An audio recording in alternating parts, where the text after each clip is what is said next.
Compliments of the new season to you, Kai. Looking for a big 2020, I guess. Yeah, we're just going to roll on to this new year.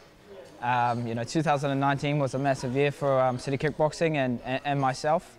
I finished year ranked number 8 in the world.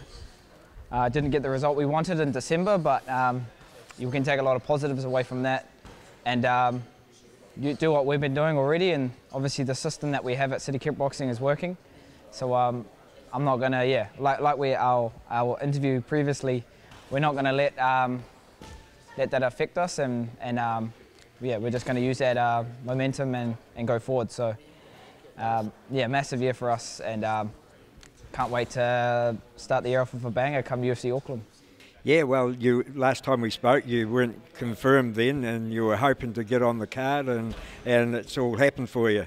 Yeah, so now we've got a date set. We've got an opponent fighting Tyson Nam, Hawaiian. So Battle of the Polynesians. He's had one fight in the UFC against Sergio Pettis. So good name, and he put up a good fight. So it went the distance. So we've got a bit of fight footage to go off. So I'll leave that to Eugene and the rest of the coaches. He's fought a lot in ACB, which is a Russian promotion. He's had some good wins on there. So I know he's going to be tough. He's going to be coming out, into hostile territory, into New Zealand, into Auckland, my hometown, and I'm training the hardest I've ever trained. I haven't really taken any time off after this last fight in December. I took a week off to see my mum down in Hawke's Bay, and then we were straight back to it around Christmas time. So haven't really lost too much. I'm just as fit as I was, and we're just building off that. So. I'm hungry, I'm motivated, I'm focused, and I'm ready to put on the fight of my career. So 2020 is this new year, but we're just going to be doing what we've been doing, and that's just staying consistent and taking it fight by fight. So I can't wait to, I visualized this for so long, picturing my walkout, seeing all my friends and family in the crowd, and that's what's going to make me rise to the occasion and get this win. Just talking about being hungry, I know how dedicated you are. Do you have a little bit of a blowout over Christmas at all? Yeah, I actually did. Oh, not a blowout, but I did go back to eating normally. Those were my nutritionist's orders. He wanted me to get my metabolism back to normal, so you just have to, that's just the way dieting works. You have to eat normally to reset everything, because then next time you start dieting, your body's going to react normally. It's not going to be stressed and overworked. So, and that's a mental thing as well.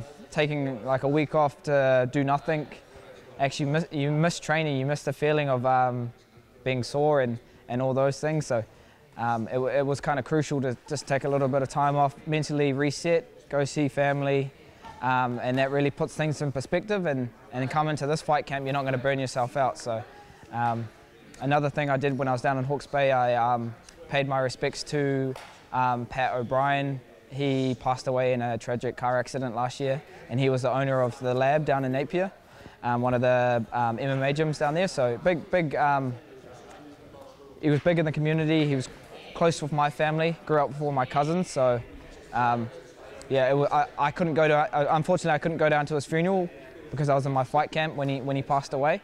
But I'm definitely going to have something planned after this fight to help out his family, and maybe do a seminar down there and kind of do what I can to support them in this hardship time. So it was awesome to, I guess, go down there and pay my respects, because not long ago we were in Melbourne together celebrating Izzy's fight. He was over there with his family, and he used to bring me down to Napier and do talks at his youth summits and give back to the community, and I guess inspire the younger generation, especially from those areas. It's hard to kind of get out of I guess that routine, and you become a product of your own environment. So it's something I want to keep doing in 2020 and for the future, especially because I'm not much older than these kids that we were talking in front of. So that just goes to show what kind of person he was.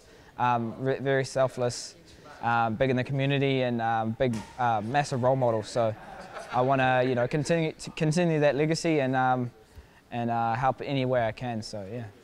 Well, I've got to say, you're not only a role model down that way, mate, you're a role model for the whole country. And we look forward to following your progression up to this fight. Yeah, thank you.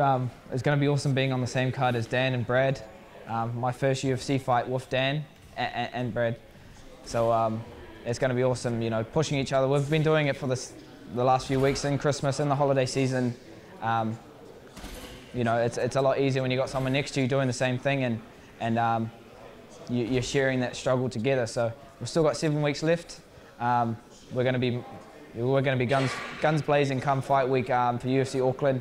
Yeah, we just can't wait. So yeah, just keep on rolling for 2020. City Kickboxing. The takeover continues.